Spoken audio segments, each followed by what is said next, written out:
किसी गांव में शंकर नाम का एक किसान रहता था। सीधा सादा गरीब आदमी था, अपने काम से काम, न किसी के लेने में न किसी के देने में। छक्का पंजा न जानता था, छल प्रपंच की उसे छूट भी न लगी थी, ठगे जाने की चिंता न थी, ठग विद्या न जानता था।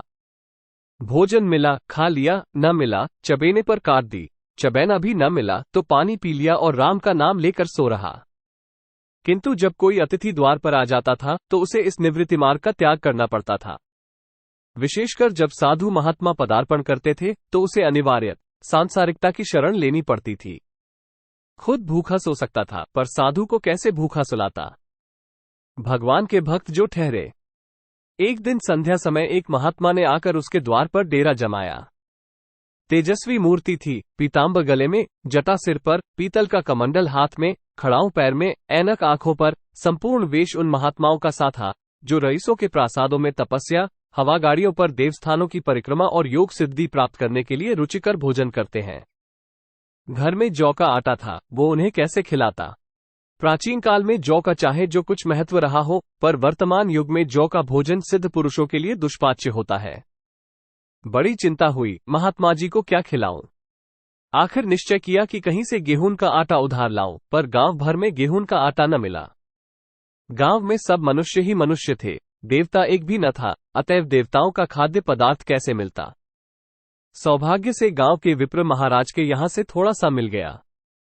उनसे सवा सेर गेहूं उधार लिया और स्त्री से कहा कि पीस दे। महात्मा ने भोजन किया, लंबी तान कर सोए। प्रातःकाल आशीर्वाद देकर अपनी राह ली। विप्र महाराज साल में 2 बार खलिहानी लिया करते थे। शंकर ने दिल में कहा, सवा सेर गेहूं इन्हें क्या लौटाऊं, पंसेरी के बदले कुछ ज्यादा खलिहानी दे दूंगा। ये भी समझ जाएंगे, मैं भी समझ जाऊंगा। चैत में जब विप्रजी पहुंचे तो उन्हें 1.5 पंसेरी के लगभग गेहूं दे दिया और अपने को उऋण समझकर उसकी कोई चर्चा न की। विप्रजी ने फिर कभी न मांगा। सरल शंकर को क्या मालूम था कि यह सवा सेर गेहूं चुकाने के लिए मुझे दूसरा जन्म लेना पड़ेगा। 7 साल गुजर गए। विप्रजी विप्र से महाजन हुए, शंकर किसान से मजूर हो गया। उसका छोटा भाई मंगल उससे अलग हो गया था। एक साथ रहकर दोनों किसान थे, अलग होकर मजदूर हो गए थे। शंकर ने चाहा कि द्वेष की आग भड़कने न पाए, किंतु परिस्थिति ने उसे विवश कर दिया। जिस दिन अलग अलग चूल्हे जले वो फूट फूट कर रोया। आज से भाई भाई शत्रु हो जाएंगे, एक रोएगा दूसरा हंसेगा, एक के घर मातम होगा तो दूसरे के घर गुलगुले पकेंगे। प्रेम का बंधन, खून का बंधन, दूध का बंधन आज टूटा जाता है। उसने भागीरथ परिश्रम से कुल मर्यादा का वृक्ष लगाया था, उसे अपने रक्त से सींचा था, उसको जड़ से उखड़ता देखकर उसके हृदय के टुकड़े हुए जाते थे। 7 दिनों तक उसने दाने की सूरत तक न देखी। दिन भर जेठ की धूप में काम करता और रात को मुंह लपेटकर सो रहता। इस भीषण वेदना और दुस्सह कष्ट ने रक्त को जला दिया, मांस और मज्जा को घुला दिया। बीमार पड़ा तो महीनों खाट से न उठा। अब गुजर बसर कैसे हो। 5 बीघे के आधे रह गए, 1 बैल रह गया, खेती क्या खाक होती। अंत को यहां तक नौबत पहुंची कि खेती केवल मर्यादा रक्षा का साधन मात्र रह गई, जीविका का भार मजूरी पर आ पड़ा। 7 वर्ष बीत गए। एक दिन शंकर मजूरी करके लौटा तो राह में विप्रजी ने टोककर कहा, शंकर, कल आकर के अपने बीज बैंक का हिसाब कर ले। तेरे यहां 5.5 मन गेहूं कब के बाकी पड़े हुए हैं और तू देने का नाम नहीं लेता। हजम करने का मन है क्या। शंकर ने चकित होकर कहा, मैंने तुमसे कब गेहूं लिए थे जो 5.5 मन हो गए। तुम भूलते हो, मेरे यहाँ किसी का छटाक भर न अनाज है, न एक पैसा उधार। विप्र, इसी नियत का तो ये फल भोग रहे हो कि खाने को नहीं जुड़ता। ये कहकर विप्रजी ने उस सवा सेर गेहूं का जिक्र किया जो आज के 7 वर्ष पहले शंकर को दिए थे। शंकर सुनकर अवाक रह गया। ईश्वर, मैंने इन्हें कितनी बार खलिहानी दी, इन्होंने मेरा कौन सा काम किया। जब पोथी पत्र देखने, साहित सगुन विचारने द्वार पर आते थे, कुछ न कुछ दक्षिणा ले ही जाते थे। इतना स्वार्थ। सवा सेर अनाज को अंडे की भांति सेक आज ये पिशाच खड़ा कर दिया जो मुझे निगल जाएगा। इतने दिनों में एक बार भी कह देते तो मैं गेहूं तौलकर दे देता। क्या इसी नियत से चुप साथ बैठे रहे। बोला, महाराज, नाम लेकर तो मैंने उतना अनाज नहीं दिया, पर कई बार खलिहानों में सेर सेर 2-2 सेर दिया है। अब आप आज 5.5 मन मांगते हैं, मैं कहां से दूंगा। विप्र, लेखा जौ, बख्शीश 100, तुमने जो कुछ दिया होगा उसका कोई हिसाब नहीं, चाहे 1 की जगह 4 पसेरी दे दो। तुम्हारे नाम बही में 5.5 मन लिखा हुआ है, जिससे चाहे हिसाब लगवा लो। दे दो तो तुम्हारा नाम छेक दूं, नहीं तो और भी बढ़ता रहेगा। शंकर पांडे, क्यों एक गरीब को सताते हो? मेरे खाने का ठिकाना नहीं, इतना गेहूं किसके घर से लाऊंगा? विप्र, जिसके घर से चाहे लाओ, मैं छटाक भर भी न छोड़ूंगा। यहाँ न दोगे, भगवान के घर तो दोगे। शंकर कांप उठा। हम पढ़े लिखे आदमी होते तो कह देते अच्छी बात है, ईश्वर के घर ही देंगे, वहां की तौल यहां से कुछ बड़ी तो न होगी। कम से कम इसका कोई प्रमाण हमारे पास नहीं, फिर उसकी क्या चिंता। किंतु शंकर इतना तार्किक, इतना व्यवहार चतुर न था। एक तो ऋण, वो भी ब्राह्मण का। बही में नाम रह गया तो सीधे नरक में जाऊंगा, इस ख्याल ही से उसे रोमांच हो गया। बोला, महाराज तुम्हारा जितना होगा यही दूंगा, ईश्वर के यहाँ क्यों दूं? इस जन्म में तो ठोकर खा ही रहा हूं, उस जन्म के लिए क्यों कांटे बोऊं? मगर यह कोई न्याय नहीं है। तुमने राय का पर्वत बना दिया, ब्राह्मण होके तुम्हें ऐसा नहीं करना चाहिए था। उसी घड़ी तगादा करके ले लिया होता तो आज मेरे सिर पर इतना बड़ा बोझ क्यों पड़ता? मैं तो दे दूंगा, लेकिन तुम्हें भगवान के यहाँ जवाब देना पड़ेगा। विप्र, वहां का डर तुम्हें होगा, मुझे क्यों होने लगा? वहां तो सब अपने ही भाई बंधु हैं। ऋषि मुनि सब तो ब्राह्मण ही हैं, देवता ब्राह्मण हैं, जो कुछ बने बिगड़ेगी संभाल लेंगे। तो कब देते हो? शंकर, मेरे पास रखा तो है नहीं, किसी से मांग जांच कर लाऊंगा तभी न दूंगा। विप्र, मैं यह न मानूंगा। 7 साल हो गए, अब एक दिन का भी मुलाहिजा न करूंगा। गेहूं नहीं दे सकते तो दस्तावेज लिख दो। शंकर, मुझे तो देना है। चाहे गेहूं लो, चाहे दस्तावेज लिखाओ, किस हिसाब से दाम रखोगे?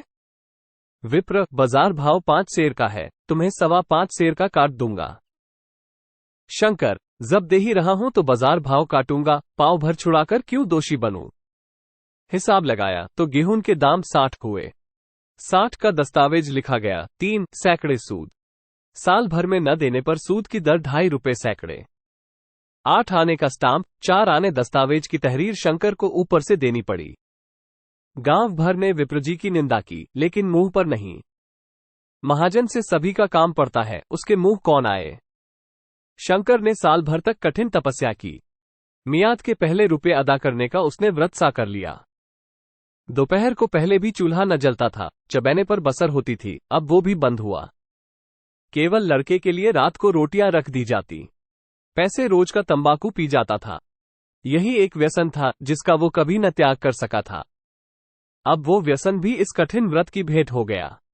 उसने चिलम पटक दी, हुक्का तोड़ दिया और तंबाकू की हांडी चूर चूर कर डाली। कपड़े पहले भी त्याग की चरम सीमा तक पहुंच चुके थे, अब वो प्रकृति की न्यूनतम रेखाओं में आबद्ध हो गए। शिशिर की अस्थिभेदक शीत को उसने आग तापकर काट दिया। इस संकल्प का फल आशा से बढ़कर निकला। साल के अंत में उसके पास 60 रू जमा हो गए। उसने समझा पंडित जी को इतने रुपए दे दूंगा और कहूंगा महाराज, बाकी रुपए भी जल्द ही आपके सामने हाजिर करूंगा। 15 रू की तो और बात है, क्या पंडित जी इतना भी न मानेंगे? उसने रुपए लिए और ले जाकर पंडित जी के चरण कमलों पर अर्पण कर दिए। पंडित जी ने विस्मित होकर पूछा, किसी से उधार लिए क्या? शंकर, नहीं महाराज, आपके असीस से अब की मजूरी अच्छी मिली। विप्र, लेकिन ये तो 60 रू ही हैं। शंकर, हाँ महाराज, इतने अभी ले लीजिए, बाकी मैं 2-3 महीने में दे दूंगा, मुझे उऋण कर दीजिए।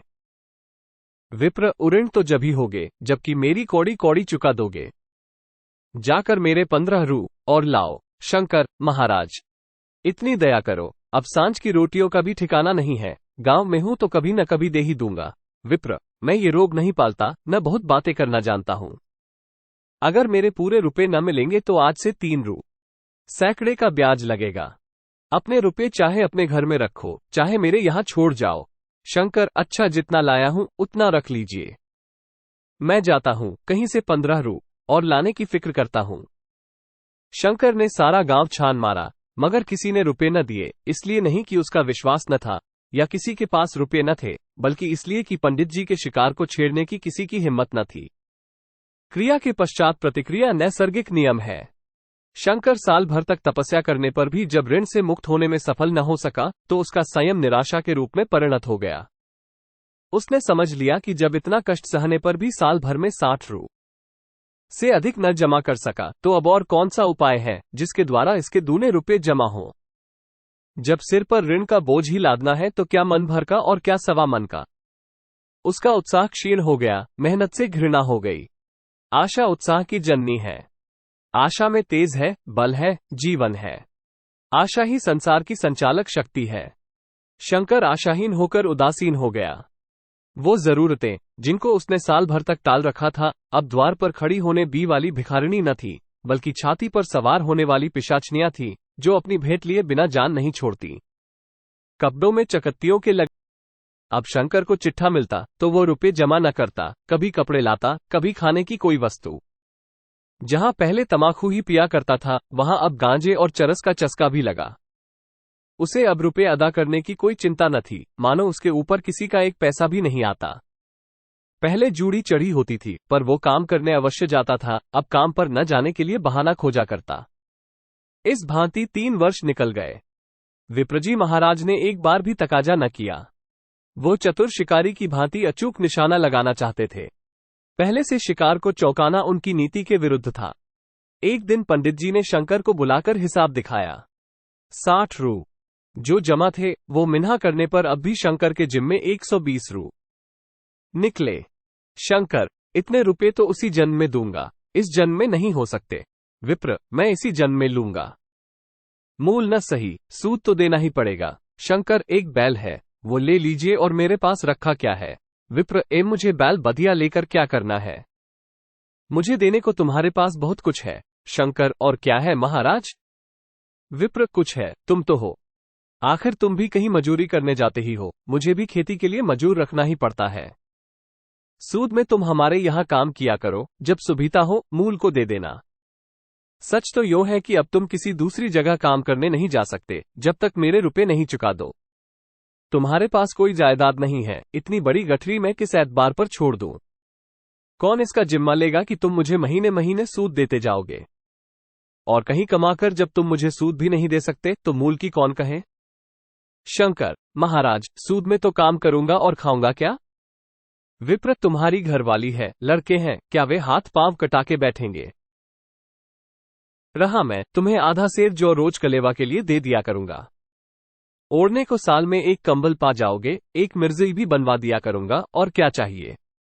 ये सच है कि और लोग तुम्हें 6 आने देते हैं, लेकिन मुझे ऐसी गरज नहीं है, मैं तो तुम्हें रुपए भरने के लिए रखता हूं। शंकर ने कुछ देर तक गहरी चिंता में पड़े रहने के बाद कहा, महाराज, ये तो जन्म भर की गुलामी हुई। विप्र, गुलामी समझो चाहे मजूरी समझो, मैं अपने रुपए भराए बिना तुमको कभी न छोड़ूंगा। तुम भागोगे तो तुम्हारा लड़का भरेगा।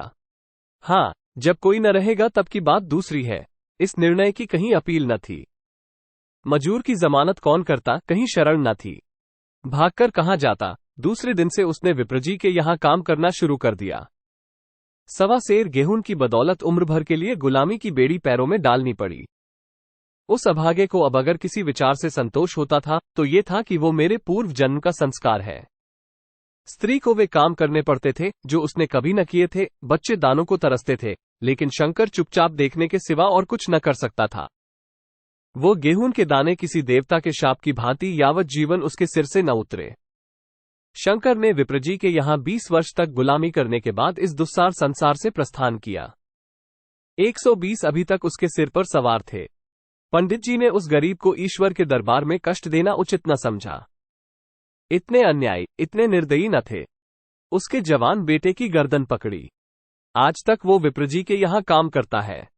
उसका उद्धार कब होगा भी या नहीं, ईश्वर ही जाने।